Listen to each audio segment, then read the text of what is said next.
Bonjour à tous, j'espère que vous allez excellemment bien. Aujourd'hui on se retrouve pour parler Vendée Globe, 88e jour de compétition.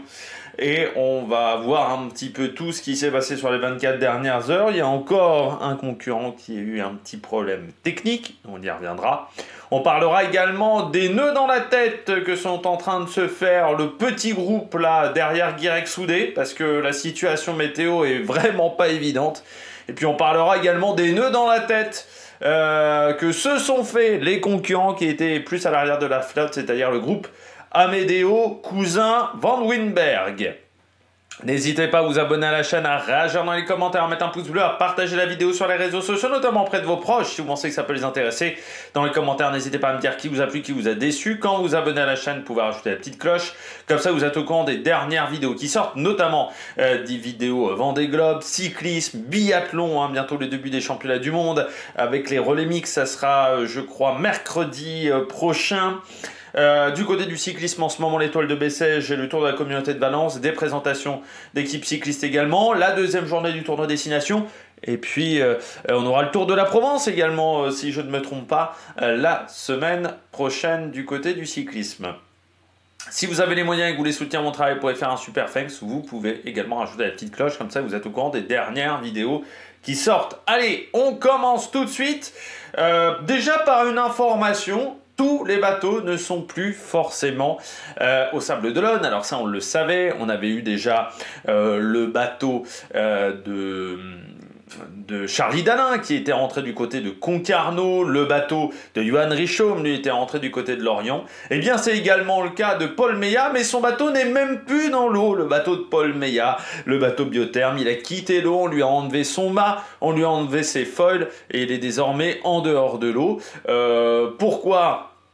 Soit c'est pour le vendre, soit c'est pour lui faire un chantier de réparation et il repartira avec ce bateau-là pour la prochaine fois. Je ne sais pas quels sont les objectifs de Biotherme et quels sont les objectifs de Paul Meillat pour le prochain cycle du Vendée Globe. Mais après un Vendée Globe, certains se demandent que se passe-t-il pour les bateaux. Eh bien, on les sort de l'eau tout simplement. Après les grandes courses, en général, on les sort de l'eau et on fait des réparations. Alors quand par exemple il y a une transatlantique, par exemple la route du Rhum, alors, il y avait deux solutions à la route du Rhum avant. Soit on faisait un convoyage retour, mais il faut payer une équipe de skippers pour le convoyage retour. Soit il y avait la solution, c'est de la ramener par cargo, mais il fallait payer aussi. Et puis il y avait des délais. Donc voilà, il y avait soit la solution du convoyage, mais avec le risque de casser des pièces, soit la solution du cargo, mais avec le risque que ça prenne beaucoup de temps. Bon, la dernière fois, après la route du Rhum, on a eu le retour à la base qui a permis de faire une course retour. Mais vous n'avez pas toujours ces solutions-là de course-retour. Dans ce genre de cas, soit c'est convoyage, soit c'est cargo. Par exemple, Pipe Air, ça sera un cargo, son bateau, qui est en Australie. Forcément cargo, ça veut dire des coûts en plus. Ça gêne parfois certains skippers également qui sont attachés à l'environnement. C'est vrai qu'un cargo, ça consomme beaucoup d'énergie. Mais voilà. Et puis ensuite, après une course, une fois qu'on est rentré, on sort le bateau de l'eau. Pour sortir le bateau de l'eau, il faut enlever le mât. Donc il faut enlever le mât proprement. Là, ils ont enlevé les foils parce que de toute manière, une paire de foils ne fait qu'un Vendée Globe. Autant vous avez des paires de foils qui peuvent faire route du Rhum, transat en double, qui peuvent faire 1 an, 2 ans, mais souvent une paire de foils, on va dire, c'est 1 année de navigation, pas beaucoup plus, parce que c'est une pièce qui est soumise à des difficultés intenses, et pour éviter que la pièce se casse en course ou à l'entraînement aussi. Normalement, on essaye de mettre plutôt... il y a des heures, il y a des temps d'utilisation pour ces pièces-là. Et c'est comme pour un véhicule, par exemple au Dakar. Tous les temps de kilomètres, il faut changer la chaîne. Tous les temps de kilomètres, il faut faire une vidange. C'est ce que démontre très bien, notamment Benjamin Mello, sur ces vidéos sur le Dakar que je vous invite à regarder parce qu'elles sont toujours très intéressantes, ou les vidéos de Charlie Herbst également. On va passer maintenant, donc après Biotherme, à la course. Et donc Guirec Soudé qui disait, alors ça fait depuis 2-3 jours que maintenant je profite, C'est vrai qu'il peut se le permettre parce qu'il a un petit peu d'avance sur ses camarades, Guirec Soudé, hein, même s'il a un peu perdu sur Louis Duc, il a un peu d'avance sur ses camarades, donc il sait que normalement il va rester dans le top 25 et il restera 23e normalement. Mais il disait maintenant l'objectif c'est de profiter un maximum de ces dernières heures de course, hein. Lui il est dans les 24 dernières heures, hein. Normalement il devra arriver demain soir dans la nuit, hein, du 7 au 8. Donc dans la nuit de vendredi à samedi. Et c'est vrai que Guirec Soudé disait maintenant j'essaye de profiter un max. Et il pensait à l'après, il disait alors certes je vais être content de revenir sur Terre, de revoir mes proches. Il dit le truc c'est que je suis tellement bien sur mon voilier que je vais peut-être m'ennuyer très vite et je vais vouloir le retrouver très vite. Mon voilier, donc voilà, Guirec Soudé, qui aura fait une belle course, hein. C'est vrai que Guirec, il a montré que c'était un vrai navigateur, c'était pas juste un rigolo qui était là parce que pour retrouver une nouvelle aventure après avoir fait après avoir ramé pendant très longtemps dans les océans. Non, il a des vrais talents de navigateur et il l'a démontré sur ce Vendée Globe. Il l'avait déjà démontré un petit peu auparavant quand même, notamment sur la route du Rhum, où il avait été très efficace en tout début de course, où il avait tenté une stratégie comme Louis Duc en passant, mais qui n'avait pas véritablement fonctionné. Donc voilà, Guirec Soudé, belle épreuve sur freelance.com. Et puis maintenant, normalement, tentative de record du monde à l'envers. Ce qui là va être véritablement une autre paire de manches du côté de freelance.com. On poursuit avec le groupe de 4. Le groupe de 4, c'est compliqué déjà au niveau météo. Là, ce que je vous montre, c'est un fichier météo européen. Il faut savoir qu'il y a deux principaux organismes de fichiers météo au niveau de la météo marine. Il y a les fichiers américains, les fichiers européens. Les fichiers, des fois, sont les mêmes, donc il n'y a pas besoin, on va dire, d'avoir plusieurs types de fichiers. Des fois, les fichiers sont faux d'un côté comme de l'autre. On en reparlera du côté du groupe Fabrice Abédéo. Des fois, on ne sait pas lequel des deux est vrai. Là, par exemple, en ce moment, il y a un fichier qui indique qu'il faut partir au nord, vers la Grande-Bretagne, vers l'Irlande, et ensuite redescendre, qui serait donc plus avantageux, c'est ce qu'expliquait très bien Kojiro Shiraishi. Il y a un autre fichier qui indique qu'il faut aller au sud, c'est-à-dire faire cette trajectoire-là, vous voyez, avec ma souris, hop, faire un peu comme Guirec Soudé, et puis ensuite essayer de remonter vers les Sables d'Olonne. Donc il y a deux fichiers.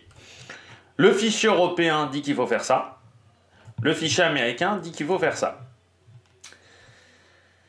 Et ensuite, c'est plif paf pouf, c'est plouf plouf, c'est un peu comme ça, parce que c'est difficile de savoir. Alors, il faut avoir ce que j'appelle un sens marin, mais on a vu même un Jean Le Cam est capable de se planter dans certaines situations. Voilà, donc là, c'est vraiment pas évident. Violette d'Orange et Louis Duc sont partis très vite sur l'option nord. Kojiro était parti sur l'option nord et a décidé de changer de camp et d'aller dans l'option sud. Sébastien Marseille était parti sur une voie centrale, c'est-à-dire qu'il était entre les deux routes. Et puis là, donc, il semble parti sur la voie sud. Ce que disait Kojiro, c'est que cette voie nord, elle semble intéressante dans un premier temps. Mais le problème, c'est que si le vent diminue, et il y avait possibilité que le vent diminue du côté de l'Irlande, patatras, la voie sud devient plus intéressante. Donc il va falloir maintenant voir peut-être samedi, on aura peut-être une info samedi sur laquelle des deux routes est la plus intéressante, parce que là pendant 2 jours je pense qu'ils vont avoir du vent, c'est peut-être samedi qu'on aura l'info. Je ne sais même pas si avec la carte on voit bien... Ouais, là vous voyez que normalement il y a du vent un petit peu fort partout. Mais vous voyez là, très clairement, le vent être plus faible au sud qu'au nord. Donc c'est difficile à dire. Voilà, c'est difficile à dire très clairement laquelle des deux routes est la meilleure. Il n'y a peut-être même pas une bonne route, tout simplement, parce que peut-être que les fichiers sont en partie faux. Mais là, c'est difficile à dire. Donc il faut avoir le sens marin, il faut être très bon en météo pour savoir étudier différents paramètres qui peuvent vous donner des informations, mais là ça va pas être une arrivée tonique, ça va être une arrivée tactique, vraiment, et il va falloir être bon en termes de stratégie. Du côté des bateaux, Louis Duc est le bateau le plus rapide aujourd'hui, et pourtant hier soir Louis Duc a eu un problème. On voit un 407 000 de parcouru sur les 24 dernières heures, quasiment 60 000 sur les 4 dernières heures, mais Louis Duc a eu un problème, sa dérive droite du côté bâbord s'est cassée. Traduction, c'est comme s'il avait perdu un foil. Alors avec voilà, des impacts moins importants, mais je vous rappelle qu'il y a les bateaux, ce qu'on appelle à foil, un bateau à foil, donc vous avez la moustache, le coude à l'extérieur, hop hop hop, qui fait comme ça. Vous avez bon, des bateaux comme les classes 40 qui sont des bateaux classiques, ouais, enfin où vous avez même les bateaux dériveurs, donc là il n'y a même pas de quille, il n'y a pas de dérive droite, il n'y a rien. Et en IMOCA, il y a les bateaux à dérive droite. Les bateaux à dérive droite, en fait, vous avez, au lieu que ça fasse un coude, une dérive droite, en fait, c'est un truc qui va faire flac, comme ça. Ça permet de soulever un petit peu le nez du bateau. C'était l'ancêtre du foil, en fait. Hein. Donc c'est une sorte de grande barre, voilà, qui sont sur les deux côtés du bateau et qui font un peu cette forme-là, quoi, en dessous du bateau. Là, il y a la carène du bateau. Voilà, il faut s'imaginer. Et là, hop, il y a les deux bouts du bateau. Donc c'est comme s'il avait perdu un foil. Hein. En gros, ça va avoir le même impact sur la... Enfin, ça va avoir un impact un peu moindre sur la performance par rapport à un foil, mais ça va avoir un impact sur la performance, un peu au niveau de l'équilibre du bateau également du côté des réglages. Pour le moment, on disait que ça ne l'handicapait pas. On le voit, ça avance vite. Mais peut-être qu'ensuite, ça va être un grand handicap du côté de Louis Duc. Louis Duc, il disait également en interview, il disait, là en ce moment, on est sur la bataille des éclopés. Ça, c'était même avant qu'il annonce son problème de dérive. Parce qu'il disait, bah, Violette d'Orange, elle a plus de moteur. Moi, j'ai perdu beaucoup de voile. Et donc maintenant, il y a son problème de dérive droite. Kojiro, il a eu des soucis techniques également un petit peu sur son bateau. Et c'est peut-être celui qu'on a eu le moins. Et Sébastien Marcet, ses problèmes de moteur également et d'énergie. Donc il disait, on a tous des problèmes avec nos bateaux. Et c'est un peu la bagarre des éclopés. Et ça va être compliqué, tactique. Il disait, on se fait vraiment des nœuds dans la tête. C'est extrêmement compliqué pour le moment. Juste derrière, Louis Duc, vous avez donc Violette d'Orange, une quarantaine de milles de moins sur les 24 dernières heures, un peu moins rapide également là. L'objectif est la même route, hein, donc cette voie nord, avec peut-être l'idée de monter un petit peu moins vers l'Irlande que ce qu'a fait Louis Duc. Donc on verra si ça sera plus efficace. Du côté de Violette, celui qui fait la mauvaise opération, c'est Kojiro. Kojiro, en fait, il a fait demi-tour. Au départ, comme vous voyez, il était parti sur l'option nord. Alors, peut-être qu'on va le voir, voilà, plus comme ça. Non, toujours pas. Hop.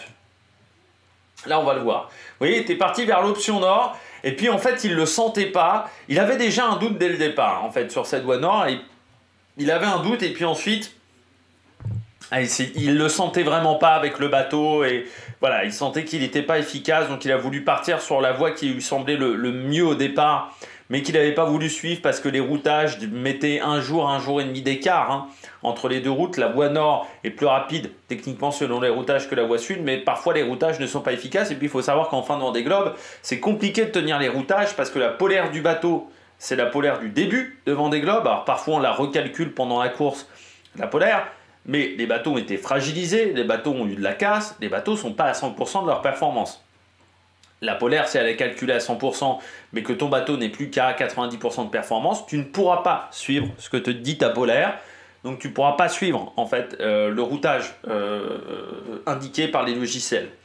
Donc c'est là où Kojiro s'est dit, le sens marin, un peu plus d'expérience en IMOCA que les autres aussi, donc ça va peut-être jouer. Et Kojiro s'est dit, bon, je tente pas le coup, je le sens pas. Alors on verra si c'est peut-être une mauvaise option, encore une fois. Il a dit aussi pourquoi il ne voulait pas trop monter vers l'Angleterre et l'Irlande, parce qu'il a pu que son AIS de secours, son AIS principal, voilà, s'est cassé. Donc l'AIS, je rappelle, c'est le système qui permet d'être vu et d'être visible, et de voir les autres, hein, ça permet d'être vu et de voir, un peu comme les phares sur une voiture, par exemple. Les phares avancent, ça permet de voir, mais ça permet également d'être vu par les autres usagers. C'est un petit peu le même principe avec l'AIS. Et le problème, c'est qu'avec son AIS de secours, il n'est pas énormément visible, il disait, et avec le nombre de cargos, parce que plus vous vous rapprochez de l'Angleterre, plus vous avez les cargos, parce que vous avez beaucoup de cargos qui traversent la Manche, par exemple, hein, pour ceux qui sont déjà allés en vacances, peut-être en Normandie, Vous voyez énormément de cargos normalement. Vous avez parfois également des ferries aussi. Et donc ça veut dire énormément de trafic. Vous avez également beaucoup de bateaux de pêcheurs, que ce soit des bateaux anglais, des bateaux français. Ça fait un trafic énorme. Donc voilà, il ne le sentait pas aussi pour cette raison-là. Et puis Sébastien Marset, donc, qui a décidé de prendre la voie sud. Donc vous voyez pour le moment, les concurrents qui prennent la voie sud sont moins rapides, mais c'est normal pour le moment par rapport aux prévisions. La question est de savoir en fait, c'est pas trop en fait de savoir ce qui va se passer dans la voie sud, on pense à peu près savoir ce qui va se passer dans la voie sud. La question est de savoir est-ce que le vent va mollir ou pas dans la voie nord. Si le vent ne mollit pas, les deux arriveront avant. Si le vent mollit, c'est peut-être la voie sud qui sera gagnante. Derrière, on a Antoine Cornic, eh bien, qui entame l'anticyclone des Açores, avec 600 000 d'avance quand même sur Oliver Air et Jingunshu. Donc il a vraiment été intéressant lui aussi hein, sur l'Atlantique Sud, Antoine Cornic, parce que ça avance bien là sur cette fin d'Atlantique Sud et ce début d'Atlantique Nord. Il a été efficace Antoine Cornic avec sa cigogne. Donc pour l'instant ça fonctionne. Et puis j'avais pas d'informations sur Antoine Cornic. Non, j'avais pas d'informations. Et puis on a Oliver Air, voilà, qui est à 323 000 sur les 24 dernières heures, donc un petit peu plus rapide, mais c'est normal qu'Antoine Cornic, parce qu'Oliver Air, lui, est encore dans les alizés d'Atlantique Nord. Arnaud Boissière, lui, dérive vers les Antilles. Information, ça est intéressant, je ne sais pas sur quelle île il va réussir à atterrir, parce que comme il ne peut pas faire de nord, ou difficilement, parce qu'il dit que ça abîme la structure du bateau, en sachant qu'il y a un de ses foils qui a été endommagé par la chute du mât, parce que le mât en fait est parti sur le côté et a tout arraché, côté gauche du bateau, donc il a fait comme ça, il s'est écroulé le mât, et il a donc tapé notamment le foil. Donc structurellement, voilà, il ne sait pas si ça a beaucoup bougé ou pas au niveau du bateau, donc c'est pour ça qu'il ne voulait pas trop faire de voie nord. La question est de savoir sur quelle île il va arriver, en sachant que sur les îles françaises des Antilles, c'est facile d'arriver dans un port, il n'y a pas de problème de passeport par exemple. Quand vous arrivez sur des îles antillaises étrangères, parfois, donc tout le temps, il va falloir le passeport, donc il faut que les équipes à terre s'occupent de ça.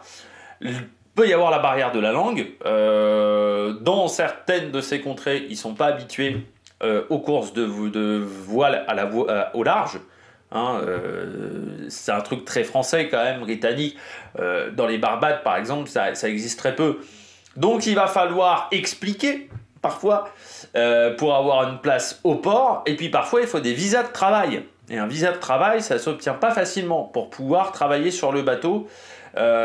Potentiellement le mettre sur un cargo, ce genre de choses. Donc il faut bien viser. Si tu vises à Martinique et à Guadeloupe, c'est plus simple que si tu vises d'autres îles de ce coin-là. Et il faut en plus les ports qui puissent accueillir un IMOCA, ce qui n'est pas le cas de tous les ports. Jinkunshu lui disait la chaleur l'embête énormément. Là, il souffre de la chaleur. Jinkunshu il disait bon, c'est un peu une étuve son bateau là encore, malgré le fait que la température diminue. Antoine Cornic disait c'était même bien, on remet des couches de vêtements, voilà, parce que là il fait plus que 21 degrés. Jinkunshu lui souffre encore un petit peu de la chaleur. Et puis pour nos trois camarades derrière, on attaque les alizés d'Atlantique Sud. Avec des bonnes vitesses pour Manuel Cousin qui va plus vite qu'Amedeo et qui va plus vite que Dennis Van Winberg. Donc les écarts sont dans l'élastique est en train de se retendre entre ces trois concurrents-là. Et demain, normalement, Dennis Van Winberg sera à moins de 4000 milles de l'arrivée. Les statistiques des 24 dernières heures, donc Louis Duc le plus rapide devant Violette d'Orange, il a quand même fait 80 km de plus que Violette d'Orange, donc c'est pas une petite performance qu'a réalisé Louis Duc. On retrouve ensuite Jinkunshu, 3e devant Oliver Air, 4e. Manuel Cousin, belle journée avec son bateau, juste devant Fabrice Amedeo, donc une dizaine de kilomètres en plus pour Manuel Cousin par rapport à Amedeo, direct soudé. Sébastien Marset, Denise Van Winberg et Antoine Cornic. C'est Kojiro Shirashi qui est le plus lent aujourd'hui avec son demi-tour. Donc Denise Van Winberg est à moins de 8000 km de l'arrivée. Désormais, les prochaines estimations, direct soudé donc dans la nuit du 7 au 8. Louis Duc et le groupe d'Orange et Kojiro Shirashi entre le 9 et le 10, mais là encore, Ça va peut-être plutôt être le 10, et avec ces changements de route, Kojiro Shirashi se rapproche peut-être plus des ETA de Sébastien Marseille qui est entre le 10 et le 11 février au matin. Et Antoine Cornic, ça serait désormais le 13 parce qu'il a été plutôt rapide dans son début d'Atlantique Nord. Oliver Ergin Kunshu 16-17, 25-26 pour Manuel Cousin et Fabrice Amédéo, 27-28 pour Denise Van Winberg et Eric Bellion, 12 février. Et je pense encore une bonne semaine pour Arnaud Boissière avant d'arriver aux Antilles. Eh bien, j'espère que vous avez aimé cette vidéo. Si vous avez aimé cette vidéo, n'hésitez pas à vous abonner à la chaîne, à réagir dans les commentaires, à mettre un pouce bleu. Et puis nous, on se retrouve pour de nouvelles aventures sur la Maniac Production. Ciao, ciao!